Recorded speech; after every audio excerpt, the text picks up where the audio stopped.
Êxodo 17, a partir do verso 8, segundo livro da Bíblia, diz assim a palavra do Senhor. Êxodo 17, verso 8: Então veio Amaleque e pelejou contra Israel em Refidim.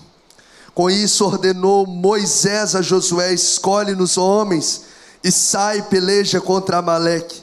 Amanhã estarei eu no cimo do outeiro, e o bordão de Deus estará na minha mão. Fez Josué como Moisés lhe dissera e pelejou contra Amaleque. Moisés, porém, Arão e Hur subiram ao cimo do outeiro. Verso 11, vamos ler juntos. Quando Moisés levantava a mão, Israel prevalecia. Quando, porém, ele abaixava a mão, prevalecia Amaleque. Ora, as mãos de Moisés eram pesadas, por isso tomaram uma pedra e a puseram por baixo dele, e ele nela se assentou. Arão e Hur sustentavam-lhe as mãos, um de um lado e outro do outro. Assim ficaram as mãos firmes até o pôr do sol. Verso 13 e último, vamos ler juntos? E Josué esbaratou a Amaleque e a seu povo a fio de espada. Muito obrigado, Jesus. Muito obrigado. Obrigado por estarmos aqui. Obrigado por termos acesso à tua palavra. Obrigado, Deus, pela tua presença nessa casa. Obrigado, Deus, por vivermos esse tempo da graça, onde nós temos livre acesso ao Santo dos Santos. Muito obrigado, Deus, por sermos templos do teu Espírito Santo e podermos sermos nutridos com essa presença do Senhor. Pedimos que o Senhor venha falar conosco. Tudo aquilo que possa tirar a nossa atenção seja tirado, repreendido em nome de Jesus. Sabemos que estamos numa batalha, ó Deus, que é espiritual, não é contra carne, contra sangue. Então toma as nossas mentes, toda ação maligna querendo furtar, ó Deus, a palavra da mente e do coração, seja agora, ó Deus, minada, ó Deus, em nome de Jesus. E que o Senhor prepare o nosso coração e seja como solo fértil para receber, ó Deus, essa semente que é poderosa da tua palavra. E essa palavra, essa semente venha gerar 30, 60, 100 vezes mais em cada coração nessa noite, no nome de Jesus. Glória a Deus. Você pode se assentar. Queridos,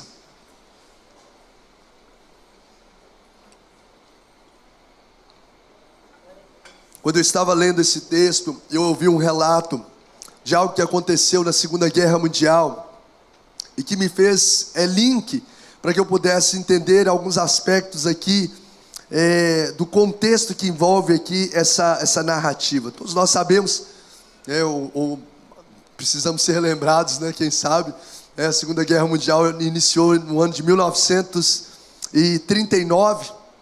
O Hitler, nazista alemão, ele decretou uma luta, decretou uma guerra de invasão contra a Polônia.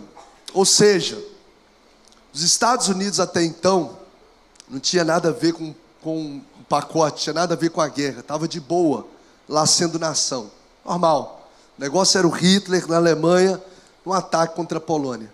Mas no meio desse mover de guerra, o Japão, que estava aliado lá com um dos eixos da Alemanha, decidiu, nesse projeto de expansão de guerra, atacar os Estados Unidos desprevenidos. É como se estivesse acontecendo a guerra da Ucrânia, gente de boa aqui, não diretamente ligado com a atuação de guerra, e algo acontecesse. E o Japão enviou cerca de 350 aviões sobre uma ilha no Havaí, onde tinha concentrações de soldados e muitos habitantes, moradores ali daquela região norte-americana, e enviou para poder atacar aquele povo e destruir. Milhares de pessoas morreram, vários e vários navios naufragaram. Foi um negócio terrível que aconteceu 2 anos depois de começar a Segunda Guerra Mundial. Começou a Segunda Guerra em 1939, em dezembro de 1941 aconteceu isso. Estados Unidos de boa, chega o Japão e faz essa atuação, um tanto quanto, muitos historiadores dizem, covarde. Covarde porque Estados Unidos não estava na guerra. Covarde porque eles não estavam ali preparados para encarar aquela batalha. E aí, a partir daí, Israel, carrei com Israel, Estados Unidos, vou passar para Israel agora. Estados Unidos reage, ele é atacado por atacado pelos japoneses, ele reage E um fato que todos nós conhecemos foi as bombas nucleares que os Estados Unidos lançou e houve a destruição de Hiroshima e Nagasaki. A partir dessa atuação, uma catástrofe aconteceu no Japão por conta dessa atuação covarde. E esse foi um ponto que me chamou a atenção, porque os historiadores falaram justamente sobre isso.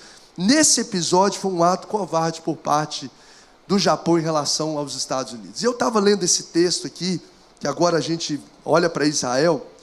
Israel também, ele estava trilhando no deserto, saiu do Egito, atravessou o Mar Vermelho, trilhando no deserto e queria chegar à Terra Prometida.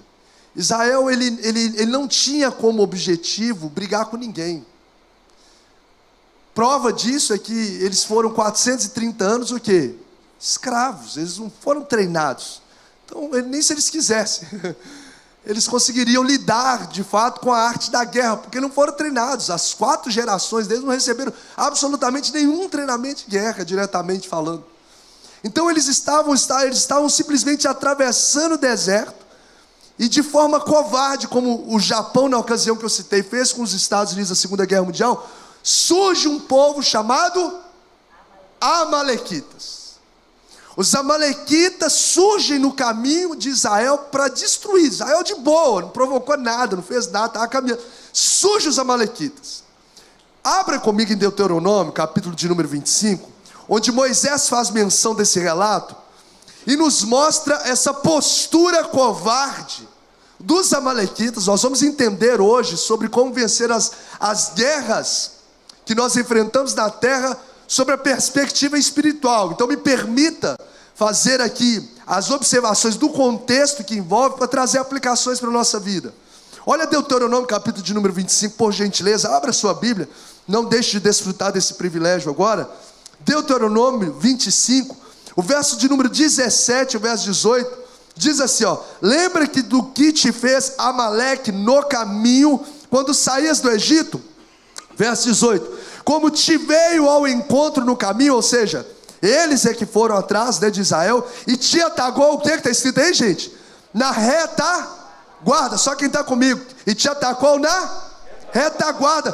Todos os desfalecidos, os camaradas que já estavam mortos e cansados, que iam após ti, quando estavas abatido e afadigado, e não temeu a Deus. Olha os detalhes desse texto. Israel estava de boa, os amalequitas atacam por trás, atacam na retaguarda, ataca quem está indefeso, ataca as pessoas que estavam sem armas, desfalecidos e cansados. Esse foi o primeiro confronto que Israel enfrenta na prática, desprevenido, porque enquanto eles foram sair do Egito, os filisteus até foram atrás deles. Só que eles lutaram contra os filisteus, sim ou não? Não, o que Deus fez? Eu acho que Deus já sabia que eles não ia dar muito certo eles lutando contra os filisteus. Deus fez o quê? Abriu o Mar Vermelho e eles atravessaram. Então esse foi o primeiro confronto direto. E o primeiro confronto direto foi contra os Amalequitas. Grave esse nome. Porque os Amalequitas, eles carregam semelhanças muito parecidas, várias semelhanças com a atuação do inimigo contra nós. Olha só, primeiro, o próprio texto que nós lemos no verso 18 de Deuteronômio 25, verso 18, a parte C, diz que esse povo que não temia a Deus. Diga comigo, os amalequitas não temiam a Deus. Olha só, esse povo, eles não tinham temor a Deus. Eles eram descendentes de Esaú. Esaú era irmão de quem? Quem sabe? Jacó. Jacó depois recebeu que nome? Israel. Então você vai ver que os Amaleques vêm de Esaú. Esaú gerou Elifaz ou Elifaz, e esse Elifaz gerou Amaleque. Ou seja, a origem dos Amalequitas vem de Esaú. E todos nós lembramos que Esaú teve um momento de conflito com Israel, com Jacó. Lembra quando ele vende o seu direito de primogenitura, troca por um prato de lentilha, troca aquilo que é espiritual por algo material, e ali quando ele faz essa troca, depois ele recebe um ódio terrível para querer matar o seu irmão. Então o que o povo de Amaleque estava fazendo, estava se portando, era de fato algo que vinha dessa geração, dessa origem. Os amalequitas, ele tem a origem de um homem que trocava o que era espiritual por aquilo que é terreno. Os amalequitas, como o próprio Satanás, trocando aquilo que era terreno, oferecendo para Jesus o deserto que era terreno, que desprezava as coisas que eram espirituais.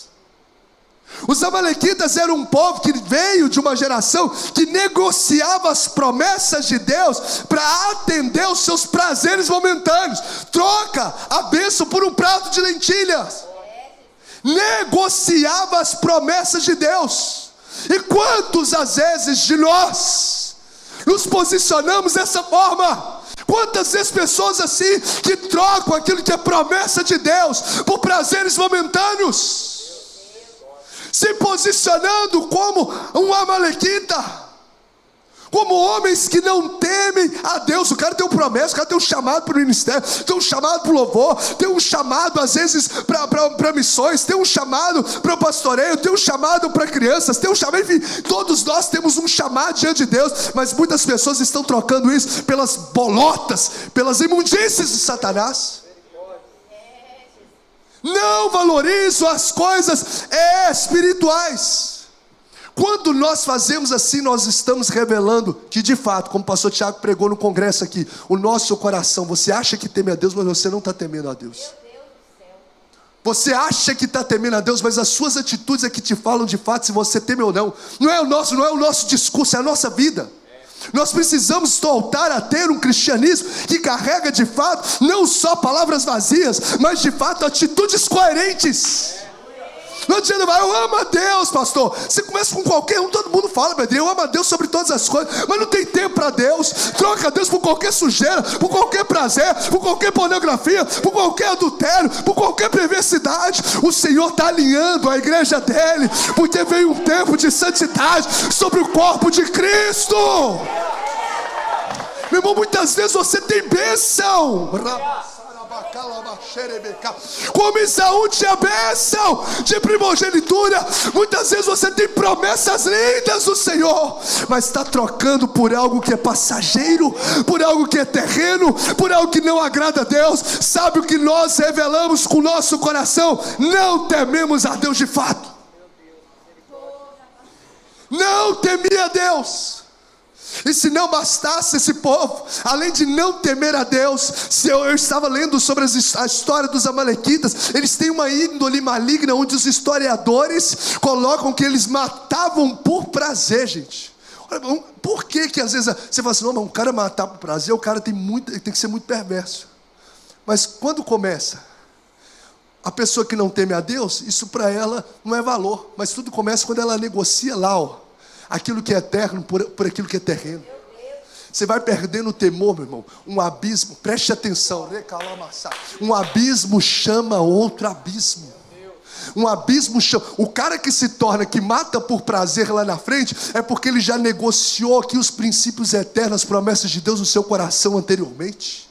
Uma pessoa que lá na frente, ela se entrega a perversidades, se entrega à homossexualidade, se entrega às perversões do mundo, se entrega às coisas de forma sem temor a Deus, é porque ela está trocando nos momentos, em vários momentos da sua vida, aquilo que é eterno por aquilo que é no mundo.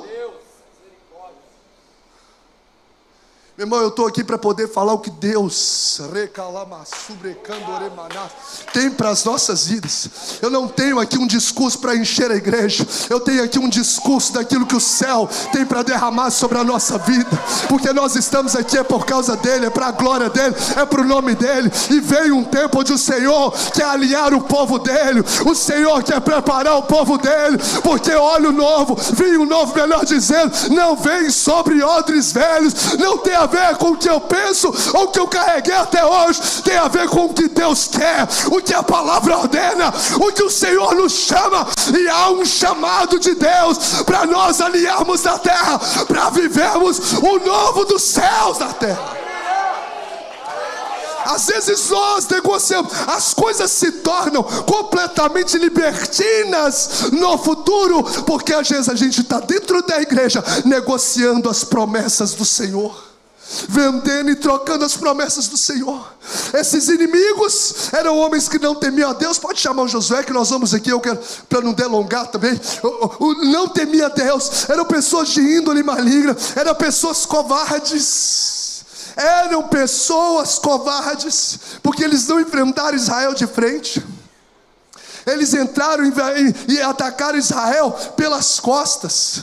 Eles pegaram as pessoas que estavam desfalecidas. Eles eram covardes. E se não bastasse esses inimigos, eles eram astutos, porque eles pegam justamente um cidadão quando está no momento de alta fragilidade, para tentar destruir a vida deles.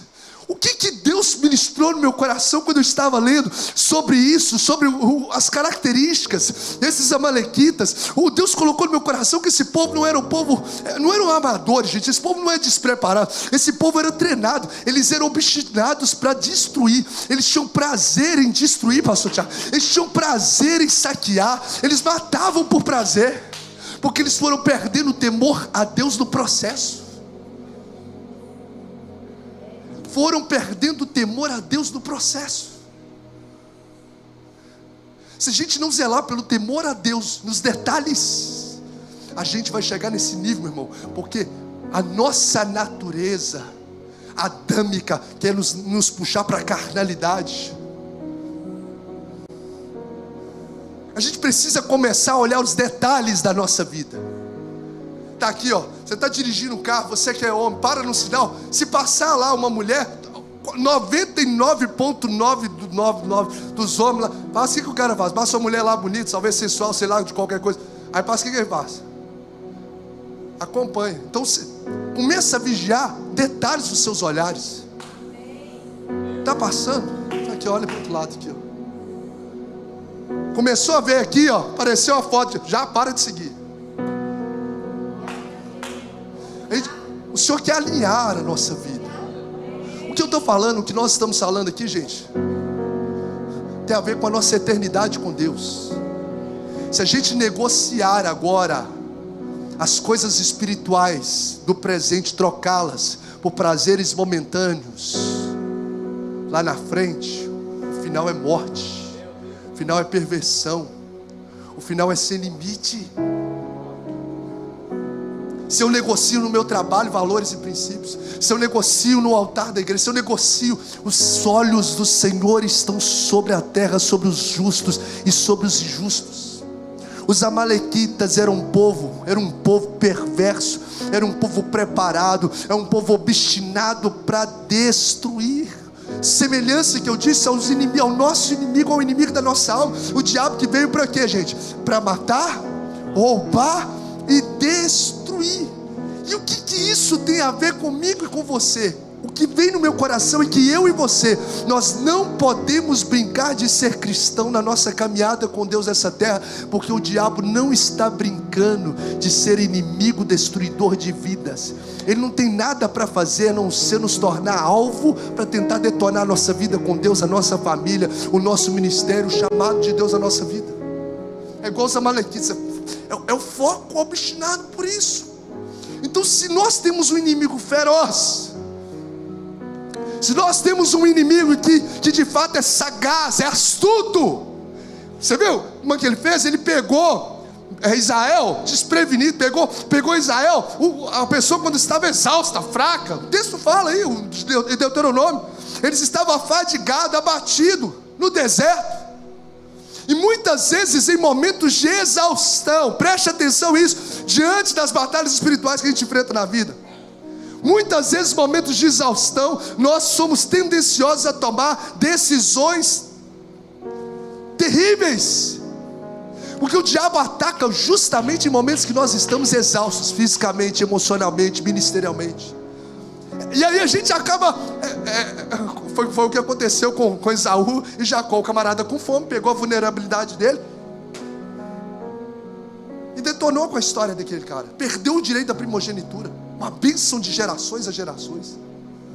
Então às vezes no momento que a gente está com desgaste no casamento, porque está cansado, entrou sei lá, aí às vezes o diabo vai lá e lança aquela setinha para tentar destruir a sua família. Cuidado com as decisões que você toma em momentos de exaustões, de cansaço.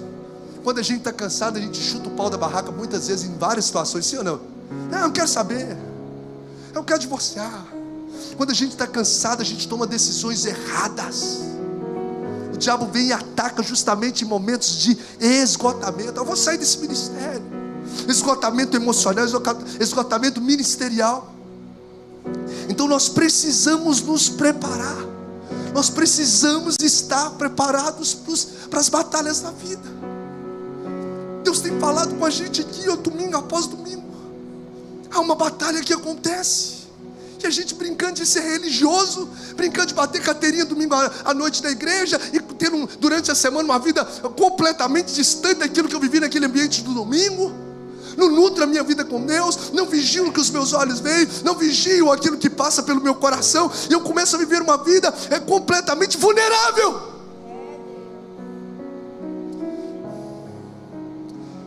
Eu quero extrair rápidos conceitos aqui nesse texto, para que Deus nos dê essas instruções do céu para lidar com as batalhas que a gente enfrenta na terra, que queimou meu coração para a gente colocar em prática certas realidades. Primeira coisa que eu aprendi nesse texto sobre como vencer essas batalhas que a gente enfrenta na terra, na perspectiva espiritual, como a gente está preparado para essas batalhas. Primeira coisa, leve as suas batalhas da terra para o céu. Quer vencer as batalhas, seja ela em qual nível, de tentação, seja de questões financeiras, seja questões familiares, seja questões espirituais, quer vencer as batalhas que enfrenta na vida, leve as suas batalhas da terra para o céu. Diga para quem está do seu lado assim: leve as suas batalhas da terra para o céu. Leve as suas batalhas da terra para o céu. E sucedeu, versos 8 de Êxodo 17, que os amalequitas vieram atacar os israelitas em Refidim. Os amalequitas vieram para atacar na terra, em Refidim.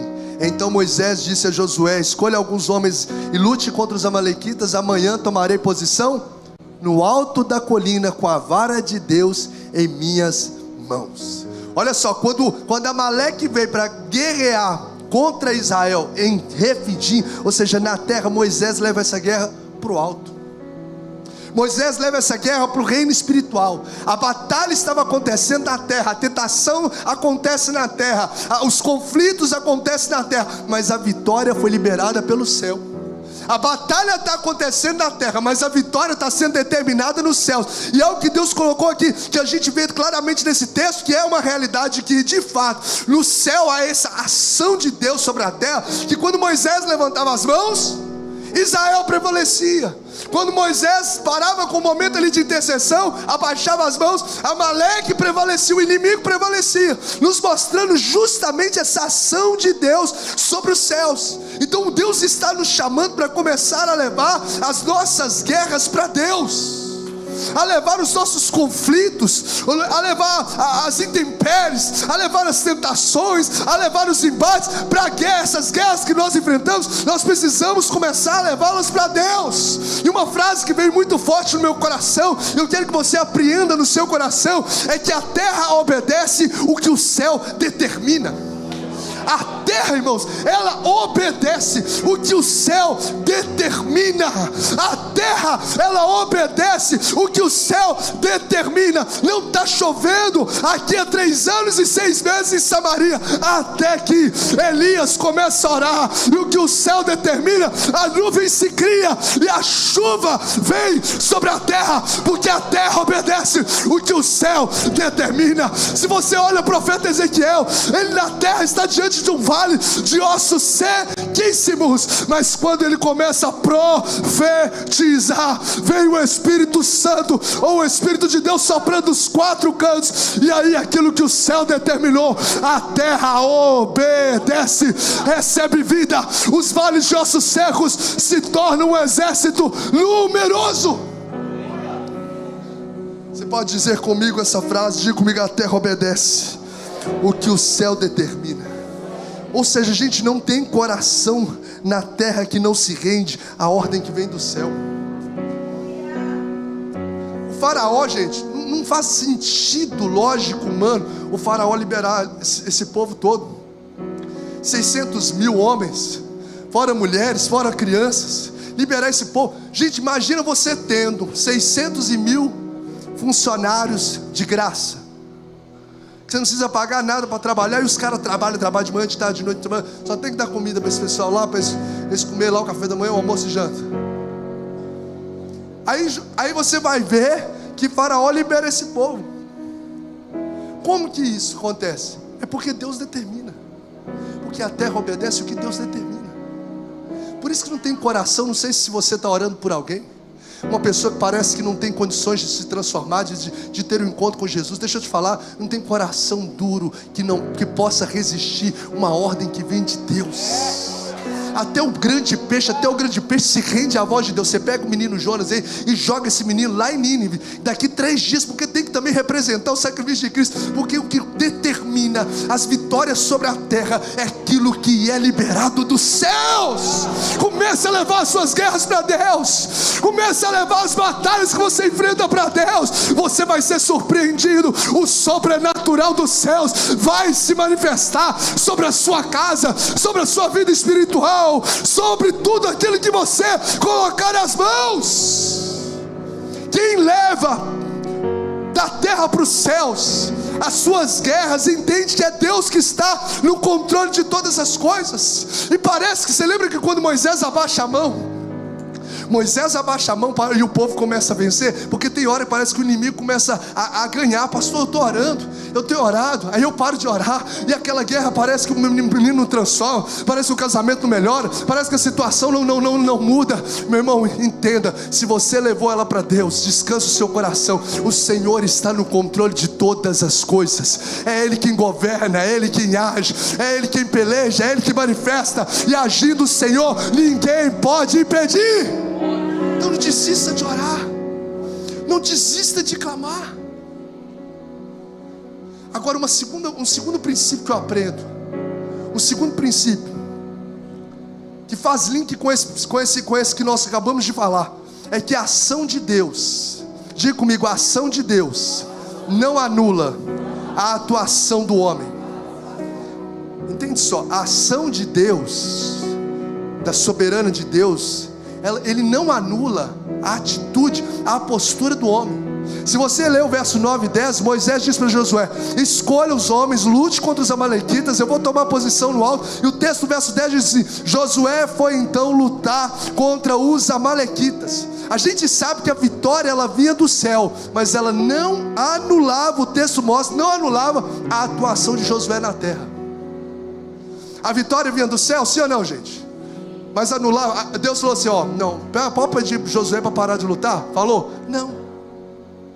Porque a vitória ela vem do céu, mas não anula a atuação do homem na terra. A vitória ela estava sendo movida pela mão de Deus, mas também dependia da mão erguida de Moisés. Porque quando ele abaixava a mão, a vitória não acontecia. Então a ação soberana de Deus não exclui a responsabilidade humana. Se você ler Êxodo 17, verso 3, diz assim, ó: e Josué desfez o exército amalequita. Não foi um anjo que desfez, não foi o próprio Deus dessa ocasião que desfez, foi o próprio Josué. Por que eu estou dizendo isso?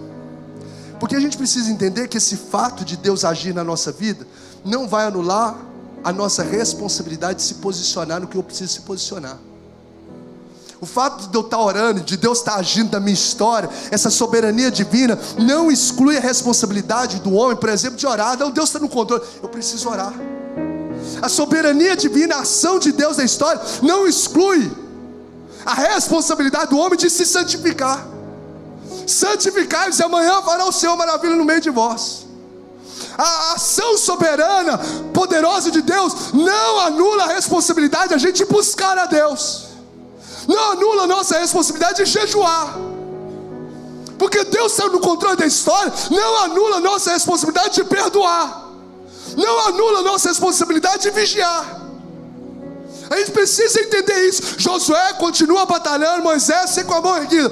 A resposta vai vir dos céus, mas isso não anula a nossa responsabilidade, a responsabilidade de vocês de agir. O que isso tem a ver comigo e com você? Eu tenho visto que tem muita gente que está jogando para Deus o que é responsabilidade sua de fazer. Tem muita gente que joga para Deus o que é responsabilidade dele de fazer. Você quer que Deus faça a sua casa, mas é você que precisa ser a mulher sábia que fala de forma que vai edificar o seu lar. Parar de ser rixosa. Aí, Deus não está abençoando meu casamento não é feliz. Mas existem coisas que não é ação de Deus, é ação do homem. O impossível Deus faz, mas o possível é o homem que faz. Deus tem poder para poder. Deus falou assim no episódio de ressuscitar Lázaro: tirai a pedra. É um texto muito conhecido. Ressuscitar mortos é impossível, Deus fez. Mas você acha que Deus não tinha poder, Jesus não tinha poder de tirar a pedra? Uma pedrinha daquelas, ele ressuscitou um morto. Sendo que quando ele manifestava, Deus manifestava lá no Sinai, a terra toda se estremecia. Mas por quê? Para nos ensinar que o impossível Deus faz, mas o possível você tem que fazer. Então tem coisas que você precisa ir lá e pedir perdão, para que a sua família seja restaurada.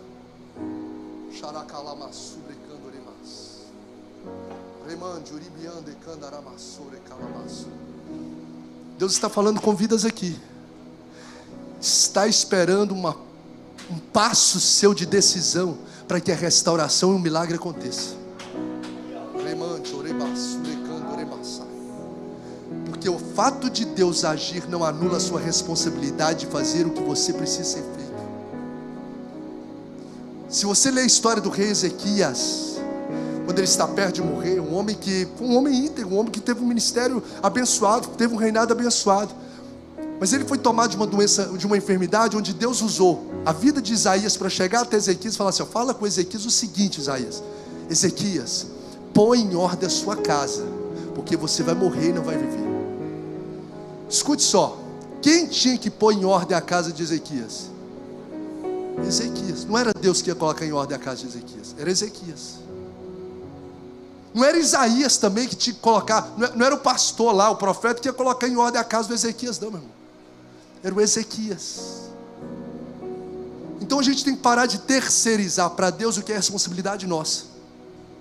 Deus não está fazendo, Deus não sei o quê. E você está dando bom testemunho da sua casa? Eu não estou vendo a minha família se converter. Você está dando bom testemunho dentro da sua casa? Você está intercedendo por eles?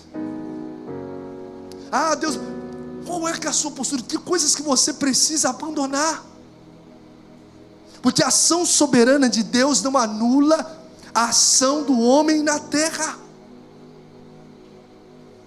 Quem quer vencer suas guerras aqui nessa terra com as armas espirituais? Leve as guerras para Deus, tira ela da terra e leva para o céu. Segundo, entenda que a ação de Deus não anula a atuação do homem. O que você precisa fazer? Você quer que o ministério aconteça? Que coisas que você precisa alinhar na sua vida? Que comportamentos você precisa ter na sua caminhada com Deus?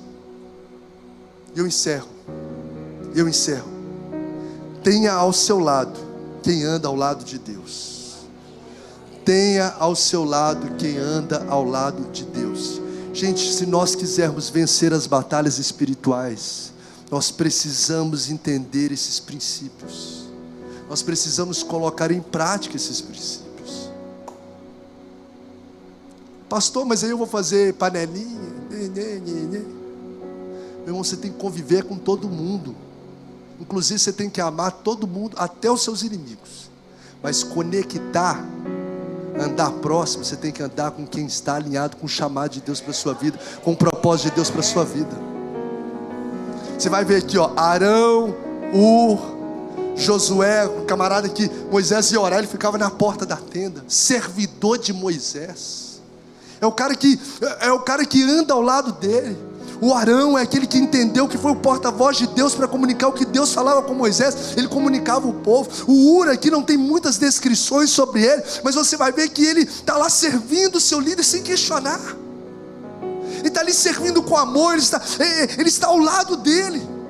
Porque a gente precisa entender que quem anda ao nosso lado pode ditar muito sobre o futuro que nós teremos. Nenhum desses homens aqui, eles eram perfeitos, mas era um homem que estava alinhado com o propósito de Deus na vida de Moisés e daquele povo. Diga comigo, eu preciso ter ao meu lado quem anda ao lado de Deus. Você quer saber o futuro que você vai ter? Olhe para as pessoas que você tem conectado o seu coração. Quem são suas amizades? Quem são seus amigos mais íntimos?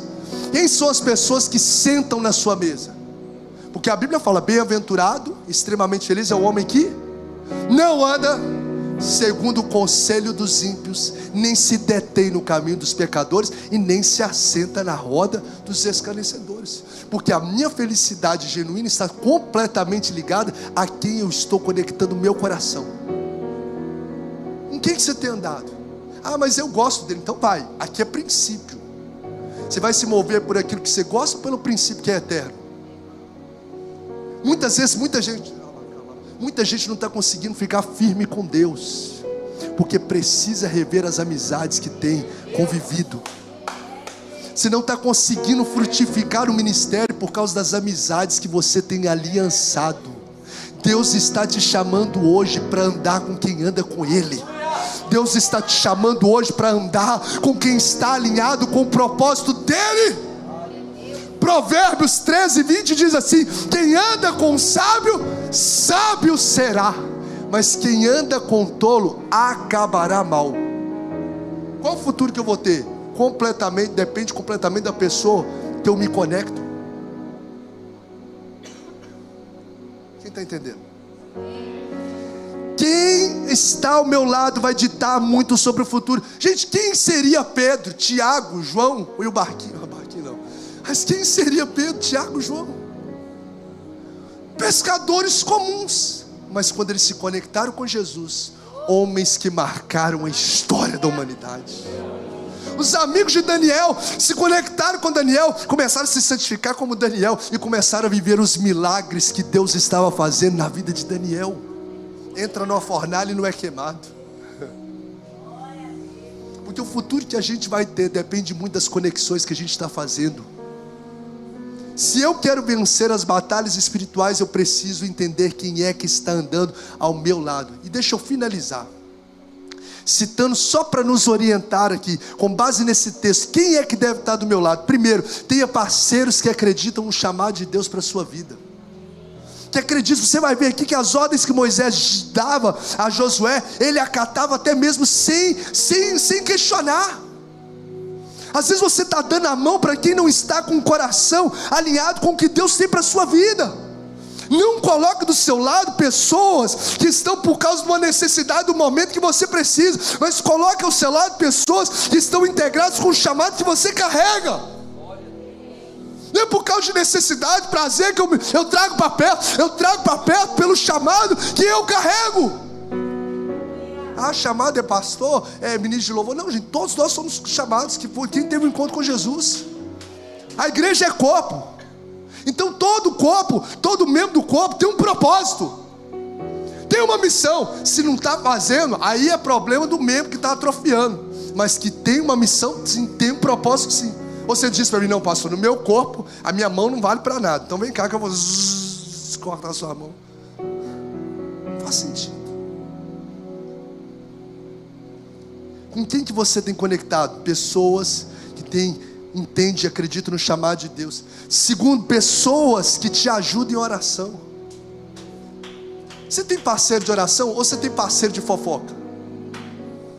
Às vezes você está lá compartilhando, só vem falar, a fulana, você viu o que aconteceu, não sei o quê? Você viu no Instagram de fulano? Você viu não sei o quê? A conversa é sobre pessoas. Você precisa estar do seu lado gente que te chama para orar, gente que te chama para jejuar, gente que você vai começar a ganhar guerras que você nem imagina, meu irmão. Você vai começar a viver coisas que você nem imagina quando você andar com gente de oração. Quando você andar, é gente comum, gente. Eu falo assim, vou andar com as irmãs lá do Coque, pode andar com elas também. Mas é andar com gente comum, mas é que é apaixonado por Deus. Gente que sabe que a resposta está no joelho. Gente que quer queimar por Jesus. O Senhor quer levantar essa geração. Os discípulos estavam lá, os 12, e eles arrasavam o mundo. Gente de oração, gente que tem sensibilidade espiritual. A gente não vai vencer guerra nenhuma, tentação nenhuma, se a gente não tiver do nosso lado parceiros que tenham sensibilidade espiritual. Moisés chama que escolhe Arão e uma escolha assertiva, homens que entenderam que quando Moisés orava, a batalha era ganha, que a resposta estava na intercessão, e colocaram de lado, vão segurar até de manhã aqui o braço de Moisés, até de manhã, eu nem sei se eles não sabiam quando ia terminar, mas estava lá sustentando o braço de Moisés, porque eram homens que tinham sensibilidade espiritual. Tem um texto de 1 Coríntios 2,14 que diz assim: o homem natural não compreende as coisas do Espírito de Deus. Como você vai compartilhar sobre as coisas de Deus com as pessoas que ainda não estão inseridas no reino de Deus? Vai achar que é loucura, gente.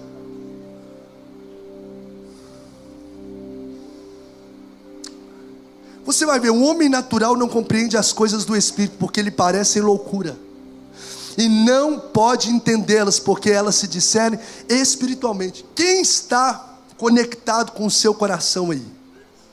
Tem sensibilidade espiritual? Tem percepções daquilo que Deus realmente faz? Porque às vezes Deus vai dar instrução. Se você não anda com quem é espiritual, fala assim: ah, pai, abandona mesmo esse casamento, abandona mesmo essa igreja, Você tem que andar com quem está andando com Deus, com quem tem sensibilidade espiritual. Você vai ver Josué. Imagina se você recebesse as orientações de Josué para derrubar Jericó.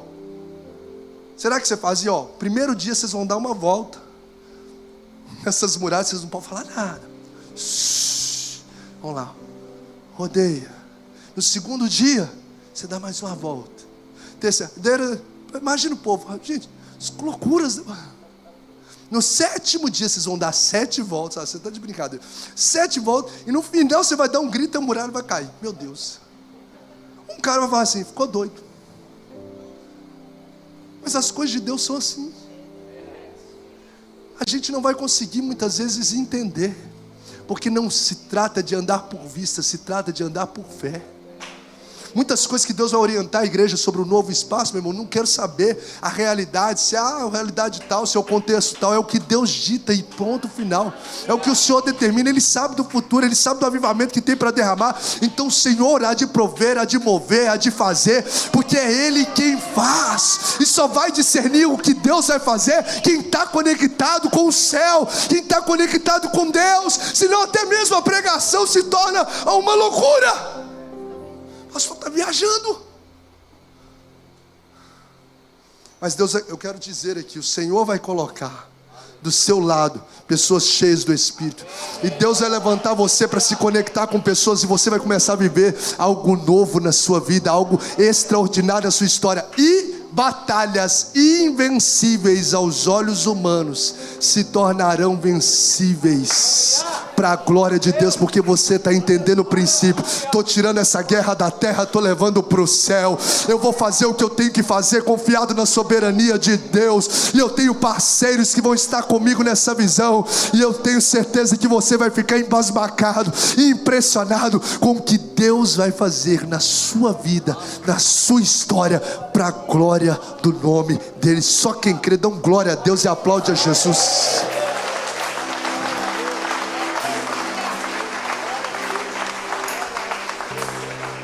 Coloque-se de pé, por gentileza. Tenha parceiros que tenham sensibilidade espiritual. Tenha amigos que te ajudem em oração. Tenha amigos que acreditam no chamado de Deus em sua vida. E tenha amigos que não te abandonam quando percebem as suas limitações. Sabe, porque todos nós somos limitados, e tem pessoas que às vezes veem as nossas fragilidades, que não significa que isso é pecado, fragilidades. Moisés estava lá com as mãos cansadas, em vez de Arão o abandonar, foi lá auxiliar. Então tem amigos que te ajudem nas suas limitações, em vez de expô-las ou te abandonar. É esse tipo de gente que a gente tem que andar, e a partir deles contagiar a terra, aumentar isso. Gente, está dando para entender que a gente tem que amar todo mundo, tem que conviver com todo mundo, tem que honrar a todos, mas eu tenho que trazer para perto do meu coração quem está perto do coração de Deus. Isso vai virar uma chave na sua vida. É Bíblia: quem anda com sábio, sábio será. Quem anda com tolo, vai acabar mal. Que futuro que você quer ter? Depende das pessoas que você se conecta. Então hoje é um tempo em que Deus está levantando guerreiros que vão começar a mover sobre as esferas espirituais. A guerra é em Refidim, mas é o céu que determina a vitória sobre a terra. Deus vai levantar pessoas aqui nesse lugar que vão ter percepções espirituais. Deus está mudando mentalidades. Deus está mudando. Deus quer levar você a um novo nível. Deus quer levar você a uma nova fase da sua caminhada. Ela tem 200 anos de crente, não importa. Não importa, se o seu coração se abre para mover sobre aquilo que o Espírito de Deus quer que se mova, se você pega esses princípios e coloca na sua vida, você vai começar a viver o novo de Deus. E não tem batalhas, por mais improváveis que sejam diante dos olhos humanos de ser vencida, que não serão vencidas para a glória de Deus. É como Moisés no final desse texto, nós lemos, ele levanta a voz e diz: o Senhor é a minha bandeira. Sabe por quê? A glória é dele, quem faz é ele, o agir é dele, é por ele. Mesmo que Josué batalha, mesmo que Moisés levanta a mão, mesmo que Arão e o serva também ali de auxílio, é o Senhor quem faz todas as coisas. Por isso nós precisamos nos conectar com Deus, buscar a Deus, começar a viver para a glória dele. E é isso que Deus nos chama em nome de Jesus. Eu quero convidar o louvor para cantar a canção em nome de Jesus. Pode cantar aquela canção em nome de Jesus. Eu quero convidar você a orar, meu irmão. Comece a orar sobre esses princípios agora. Comece a levar as guerras que você tem enfrentado na terra para o céu. Comece em nome de Jesus dizer para o Senhor: Senhor, o que eu preciso fazer aqui para alinhar os teus propósitos? O que eu preciso fazer aqui? O que eu preciso parar de fazer? O que eu preciso passar a fazer? Ó Deus, para poder alinhar as ações que o Senhor tem feito na história, aquilo que o Senhor quer fazer na minha vida. Comece a dizer: Senhor, quem é que eu preciso, ó Deus, trazer para o perto? Quem é que eu preciso, ó Deus, desfazer esse tipo de conexão que está me afastando da tua presença, essa amizade que está me afastando, ó Deus, da intimidade com o Senhor? Comece a orar ao Senhor agora. Pode cantar ministério de louvor. Eu gostaria que você, como um soldado de Deus que entende as coisas espirituais, começasse a orar sobre essa palavra. Começasse a orar sobre essa palavra em nome de Jesus. Pode cantar, Dilton, pode.